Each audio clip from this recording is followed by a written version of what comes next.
मैं कहूँगा कि मैंने 4 हफ्ते की जो जर्नी की मैं कहूँगा कि मैंने 4 हफ्ते की जो जर्नी की है, मैं पहले जब गया था तो मेरी फ़िज़िकल कंडीशन बहुत ख़राब थी। आपने सब देखा, मैं व्हीलचेयर पे वहाँ पे चल रहा था।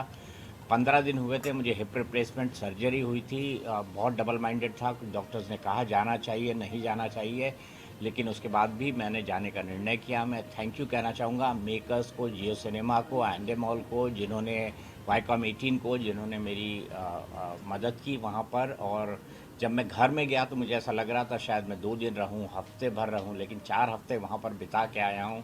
बहुत कुछ सीख कर आया हूँ, बहुत कुछ सिखा कर आया हूँ।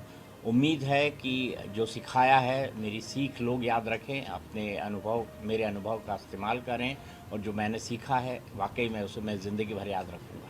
जब आप घर से बाहर आ रहे थे तो काफ़ी ज़्यादा घर के अंदर लोग रो रहे थे, रणवीर, कटारिया और शिवानी। तो सबसे ज़्यादा इमोशनल अटैचमेंट किसके साथ आपको हुई है? देखिए, मेरे साथ सबके साथ इमोशनल अटैचमेंट है। ऐसा कोई नहीं है जिसको मैं कहूँगा कि मेरा उससे इमोशनल अटैचमेंट नहीं था। सब लोग मेरे पास आते थे, अच्छी बुरी बातें करते थे, अच्छी बुरी बातें सुनते थे, सुनाते थे। हमारा एक रिश्ता था और वो रिश्ता समय के साथ डेवलप हुआ है। एक में ना बड़ा वक्त होता है, एक छत के अंदर रहना इस डिजिटल युग में, ना टीवी देखना, ना फ़ोन आपके पास, हमारे पास है था भी तो वो एक सर्टेन टास्क के लिए था, बाहर वाला के लिए वो फ़ोन दिया गया था। तो ऐसी परिस्थितियों में कोई रह सकता है, हम तो इसके बारे मैं तो इसके बारे में सोच भी नहीं सकता कि बिना टीवी पे न्यूज़ देखे मैं रह भी सकता हूँ या नहीं रह सकता हूँ। लेकिन ये 1 महीने का वक्त हमने साथ में गुजारा है। मुझे ये लगता है कि मैं वहाँ पर ट्रॉफ़ी जीतने नहीं, दिल जीतने गया था। और ट्रॉफ़ी जीतना मेरा मकसद कभी था ही नहीं, मैं दिल जीतने गया था। और वाकई मुझे अब ऐसा लगता है कि मैं वहाँ पर कई दिल जीत कर आया हूँ। दीपक उनके सर आंसू इस बात के गवाह हैं। दीपक सर आपसे जानना चाहूंगी, जैसे कि आपने कहा नॉमिनेट घर से बाहर आ चुके हैं, बट कहीं ना कहीं अभी भी हाँ सर, तो अभी भी वो टास्क जो पोल का टास्क हुआ था उसमें आपने उन्हें सेव किया था, कहीं ना कहीं उन्होंने आपको नॉमिनेट कर दिया। कहीं ये लोग जहाँ बोल रहे थे कर्मा रिफ्लेक्स हुआ है, इस पे आप क्या कहेंगे? मैं सिर्फ इतना कहना चाहूँगा कि मुझे किसी से इस बात की नाराज़गी नहीं है कि किसने मुझे नॉमिनेट किया, किसने नहीं किया। बिग बॉस के घर में मुझे कोई परमानेंटली नहीं रहना था। 4 हफ्ते बाद नहीं तो 6 हफ्ते बाद शो ख़त्म होना था और मुझे बाहर आ जाना था। ये बात ठीक है कि मैं 4 हफ्ते बाद नॉमिनेट हुआ, ये भी ठीक है कि रणवीर ने मुझे नॉमिनेट किया। मैं सिर्फ इतना कहना चाहूँगा कि रणवीर ने जो किया, हमारी ज़िंदगी में जो बड़े परिवर्तन होते हैं उसके लिए कोई ना कोई माध्यम बनता है।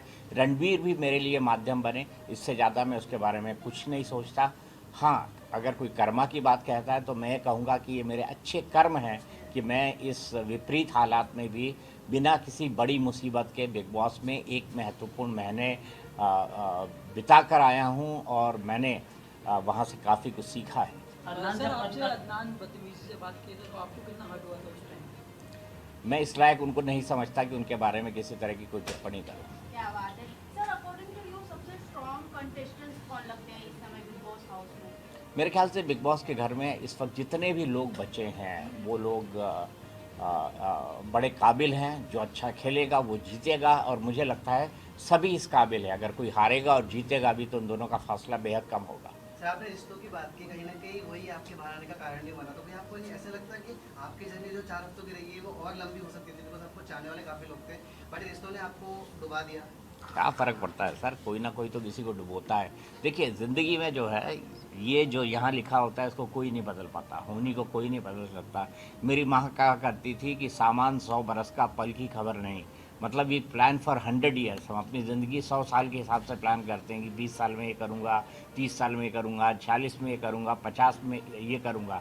लेकिन क्या हमारी ज़िंदगी में अगले पल घटने वाला होता है, इसकी हमें खबर नहीं होती। दीपक सर आपसे जानना चाहूंगी, जिस तरीके से हमने आपकी जर्नी देखी है बिग बॉस हाउस में, आपका हर किसी से अच्छा बॉन्ड रहा है। बाहर एल्विश और फैजू की काफी फाइट हो रही है अदनान और कटारिया को लेकर, क्या जेन्युइन फाइट होती है उन दोनों के बीच में हाउस घर के अंदर? मैंने ये देखा नहीं, इस पर मैं कोई टिप्पणी नहीं करना चाहता। बट आप उनके साथ में रहे हो, क्या आपको अदनान और मुझे नहीं पता, कटारिया? मुझे नहीं पता कि कौन फैजू है, कौन क्या है। मैं उस पर कोई टिप्पणी नहीं अच्छा, करना। सर अभी वो बिग बॉस के हाउस में भी आए थे दोनों। मैं नहीं था उस वक्त। सर शिवानी के साथ जैसा उसकी भाषा को लेकर घर में बात होती है, आपके साथ काफ़ी देखा गया कि बैठती थी, आप समझाते थे, तो कैसा उसका भाषा है या स्वभाव है, कुछ बताना चाहेंगे? रियल जो आपने अनुभव स्वभाव से बहुत सरल है, थोड़ी ज़्यादा बोलती है, ज़्यादा मजाकिया है, लेकिन उसको गलत लोग उसकी भाषा के कारण समझते हैं। मुझे ये लगता है कि जैसे इलाके से आती है, वो उत्तर प्रदेश का एक ऐसा इलाका है जहाँ कई भाषाओं का और बोलियों का मिक्स बोला जाता है। वहाँ की लैंग्वेज इसी तरीके की है, तो मैंने यही लोगों को समझाने की कोशिश की। मैंने यही ईके को भी बताने की कोशिश की थी वीकेंड का वार में। और मेरा ये मानना है कि शिवानी समय के साथ बदली है, सीखी है, और ये उसकी व्यक्तित्व में भी जल्दी दिखेगा। सर, आप अरमान मलिक फैमिली से भी काफी क्लोज रहे हैं। पायल सबसे पहले घर से निकल गई हैं और कृतिका अभी भी बनी है। ऑडियंस के अकॉर्डिंग देखा जाए तो कृतिका कुछ नहीं कर रही है, पायल सबसे ज्यादा स्ट्रॉन्ग बताई जा रही है। आपको क्या लगता है कृतिका और पायल में कौन सा स्ट्रॉन्ग था और किसको घर में रहना ज्यादा डिजर्विंग था? मैं ऑडियंस क्या सोचते हैं क्या नहीं सोचते इसके हिसाब से किसी को वैल्यू जज नहीं कर बट सकता। आपके अकॉर्डिंग आप क्या देखते हो दोनों के बीच में सबसे ज्यादा कौन स्ट्रॉन्ग था? मेरे हिसाब से दर्शक इसके बारे में डिसाइड करेंगे। सर, कटारिया के साथ जिस तरह रणबीर के साथ झगड़ा होता था और दोनों के विशाल को लेकर विशाल के साथ भी, तो उस पर आप क्या देखते हैं? कौन सही था, कौन गलत था? कुछ अपना। मैं किसी को सही या गलत नहीं कहूँगा, मैं तो सिर्फ लोगों को ये कहता था कि अगर कोई बड़ी उम्र का है उसका सम्मान करो, अगर कोई छोटा भी आपको बड़ी सीख दे रहा है उसका सम्मान करो। यही बात मैं लोगों को कहा करता था, और ज़्यादातर मौके पे लोगों ने, मेरे हाउसमेट्स ने, फेलो हाउसमेट्स ने इस बात को सुना। सर, कौन सा ऐसा कंटेस्टेंट था जिसके साथ आप रिश्ता नहीं रखना चाहेंगे? मुझे ऐसा कोई नहीं लगता।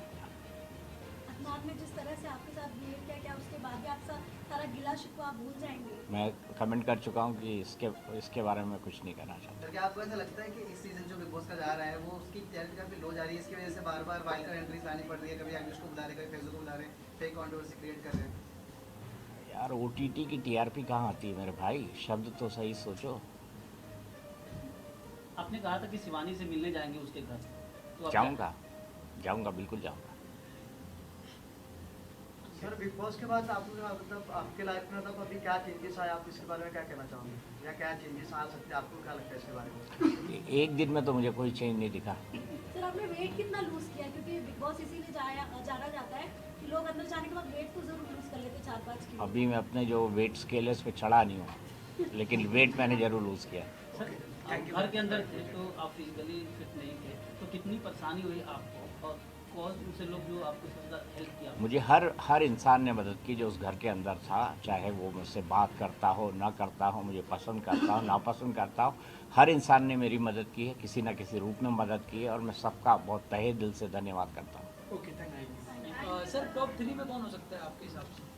मेरे हिसाब से जाता है कि लोग अंदर जाने के बाद वेट तो जरूर लूज कर लेते 4-5 किलो। अभी मैं अपने जो वेट स्केल है उस पर चढ़ा नहीं हूँ, लेकिन वेट मैंने जरूर लूज़ किया।